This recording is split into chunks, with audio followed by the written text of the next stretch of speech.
지금부터 내 예전 여자친구에 대해서 얘기를 하려 해. 얼굴도 예쁘고 성격도 좋고 나에게는 완벽한 여자친구였지. 하지만 사귀고 2년이 지났을 무렵 여자친구의 이상한 행동 때문에 더 이상 견딜 수 없었고 사귄 지 2년 반 만에 결국 헤어지게 됐어. 그리고 저번 주 금요일 우연히 여자친구의 소식을 듣게 되었는데 1년 전쯤 방 안에서 스스로 목숨을 끊었다고 해. 유서 하나 안 남기고 사는 게 힘들었는지 그냥 홀연히 떠나버렸다더라. 하지만 그녀의 친가족이나 그녀와 친한 주변 사람들은 다 알아. 그녀가 스스로 목숨을 끊은 이유를. 사건의 발단은 지금으로부터 약 4년 전, 우리는 1주년을 맞아 대부도로 1박 2일 여행을 떠났어. 대부도에 도착하니 해가 슬슬 지고 있는 초저녁이었어. 펜션에 도착해 짐을 풀고 배가 고파서 펜션 근처에 있는 조개구이집을 갔어. 소주도 마시고 취기가 오른 우리는 노래방을 가려고 했어. 주인 아주머니께 노래방이 어딨냐고 여쭤보니 이 근처에는 없고 조금 나가야 있다고 하더라. 우린 아쉽지만 그냥 펜션으로 돌아가려고 펜션 쪽을 향해 걷고 있었어. 그렇게 조금 걸었나? 올 때는 보이지 않던 건물 한 채가 서 있더라고. 불도 꺼져 있고 아무도 살지 않는 공사가 아직 덜 된 건물 같은데 지하를 향하는 계단엔 노래방이라고 써져 있는 핑크색 간판에 불이 켜져 있었어. 조금은 스산하고 어둡고 초라해 보이는 노래방이었지만 시골 노래방이 다 그렇지 라고 생각했지. 조금 무섭기도 하고 시설도 안 좋아 보이고 그냥 왠지 가기 싫었지만 저기라도 갈까? 하고 여자친구에게 물어봤어. 여자친구는 숙소 가면 술만 더 먹고 그냥 잠만 잘 것 같다며 노래방을 가자고 하더라고. 그렇게 건물 지하로 내려가 노래방 입구문을 열었는데 주인도 없고 노래 부르는 손님들도 없는 거야. 분명히 새로 지은 건물 같은데 노래방 시설은 너무 낡았더라고. 나는 아무도 안 계세요? 하고 외치려는 순간 여자친구가 내 입을 막으며 조용히 하라고 하더라. 그리고는 무언가 홀린 것처럼 이번 방 쪽을 향해 뚫어져라 쳐다보길래 누가 있나? 하고 나도 그쪽을 쳐다봤는데 아무것도 안 보였어. 기분도 이상하고 점점 무서워지고 해서 여자친구 보고 그냥 갈까? 하고 물어봤지. 하지만 여자친구는 들은 척도 안 하더니 뚜벅뚜벅 이번 방을 향해 혼자 걸어가는 거야.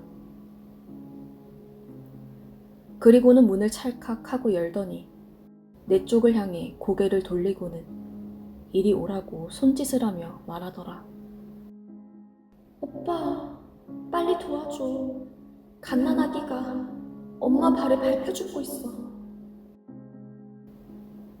순간 온몸에 소름이 확 돋더라고.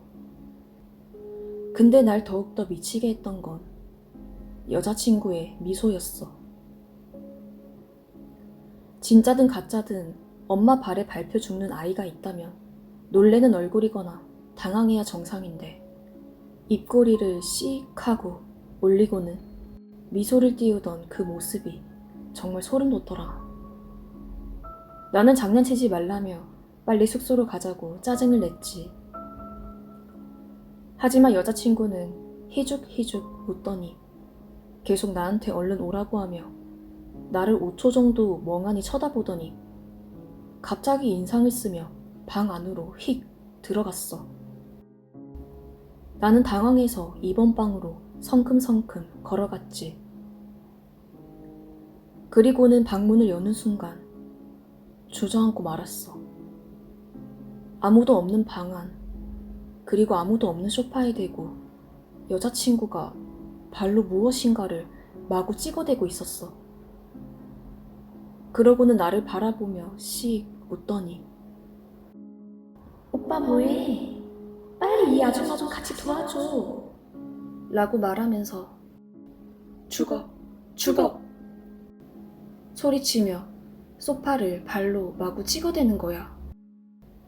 나는 방 안으로 뛰쳐들어가 뭐 하는 거냐고 하며 여자친구를 끌어안았어.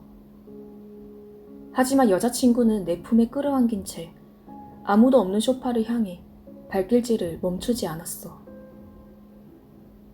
나는 몸부림치는 여자친구를 안고 온 힘을 다해 노래방을 나왔어.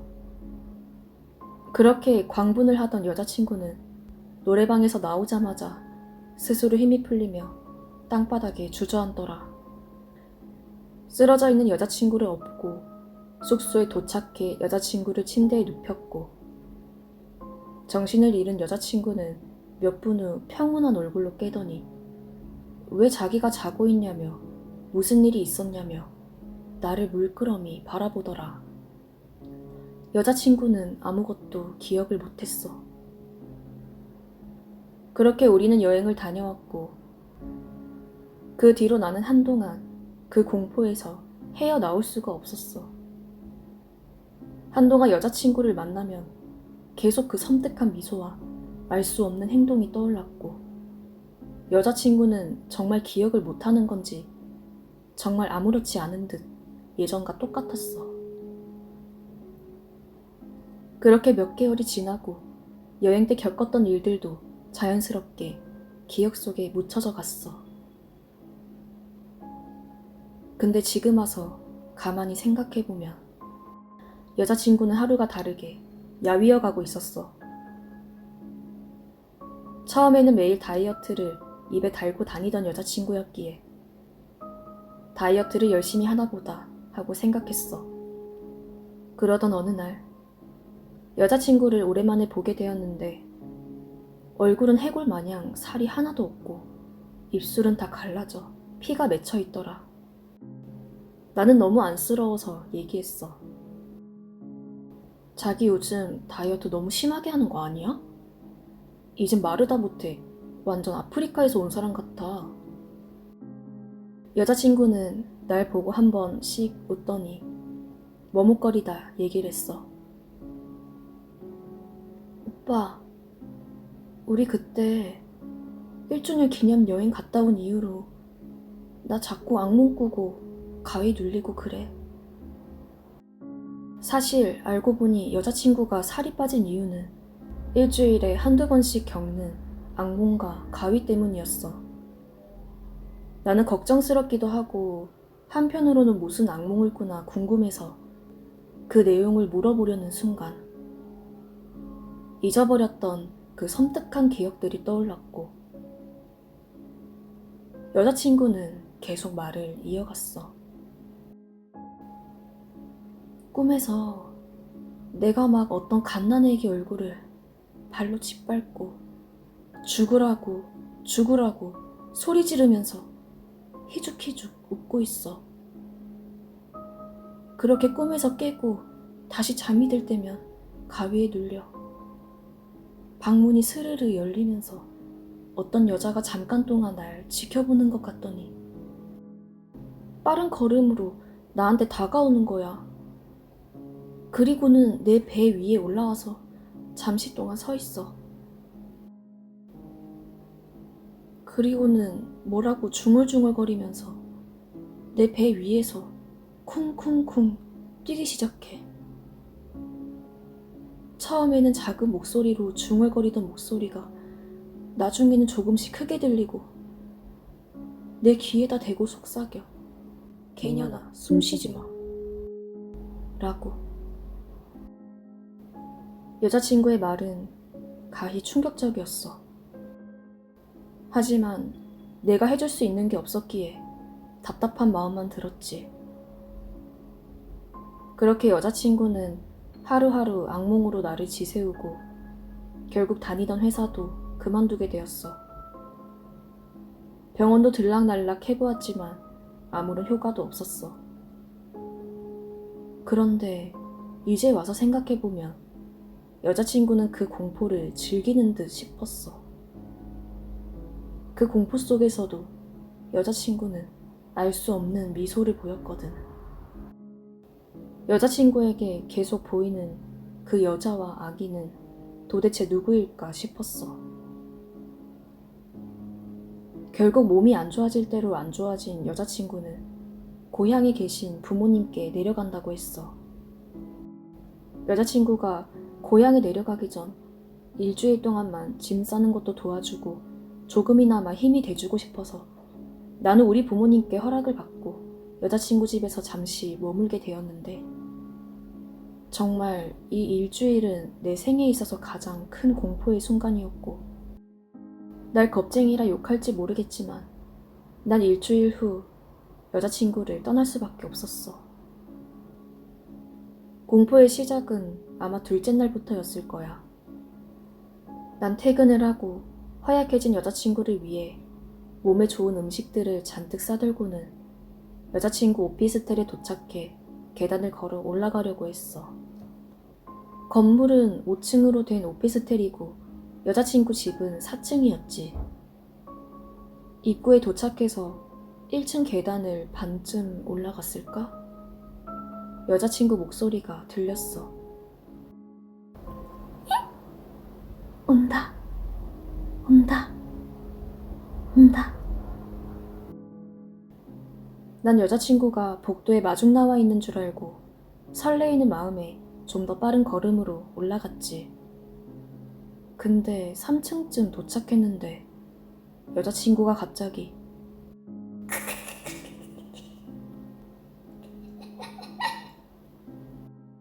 하고 소름 끼치는 웃음소리를 내는 거야.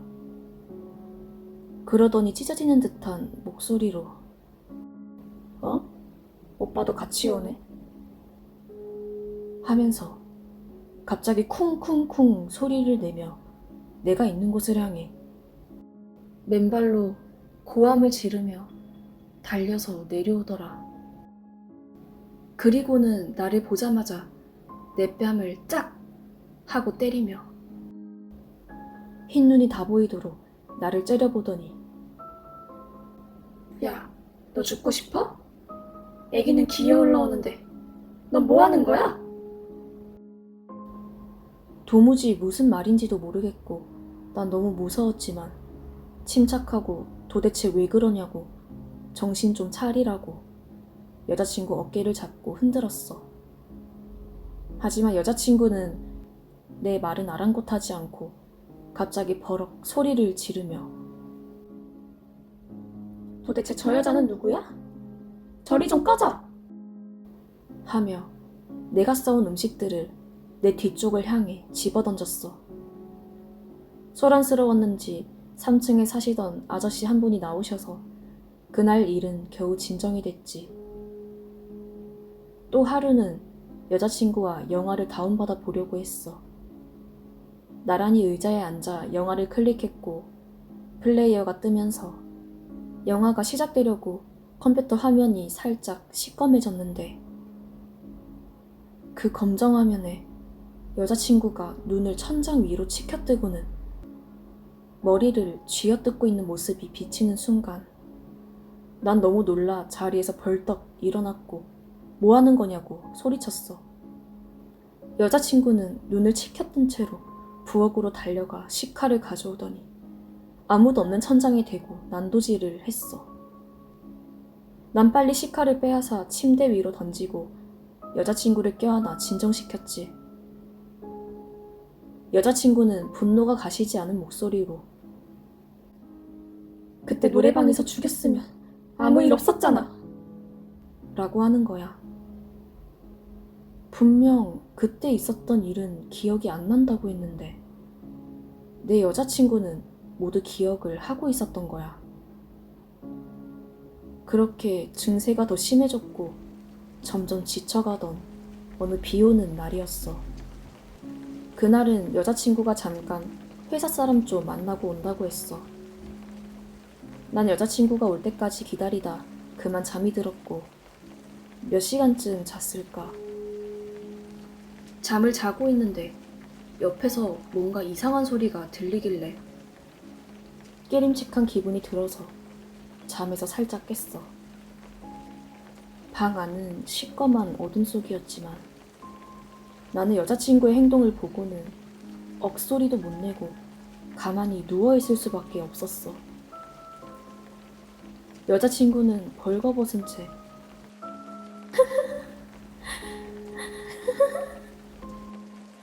반실성한 사람처럼 웃으며 네 발로 방바닥을 이리저리 기어다니고 있었어.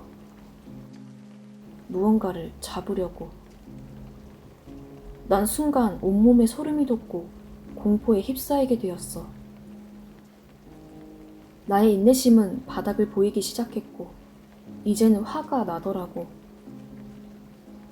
난 벌떡 일어나서 불을 켜고 밖으로 나가려는데 땅바닥에 여자친구의 머리카락이 한 움큼 빠져있고 손톱 발톱이 다 빠져 방바닥은 피로 흥건한 거야. 나는 공포와 분노에 찬 목소리로 그만하라고 고함을 질렀지만 여자친구는 방문 앞에 앉아서 방바닥을 이마로 쿵쿵 내려찍더니 힘없이 쓰러졌어. 일주일이 지나 아침이 밝았고 여자친구 부모님이 오셨어. 나는 마지막 남은 뒷정리를 하고 있었어. 그렇게 정리를 하다 침대 구석에서 공책을 하나 발견했어.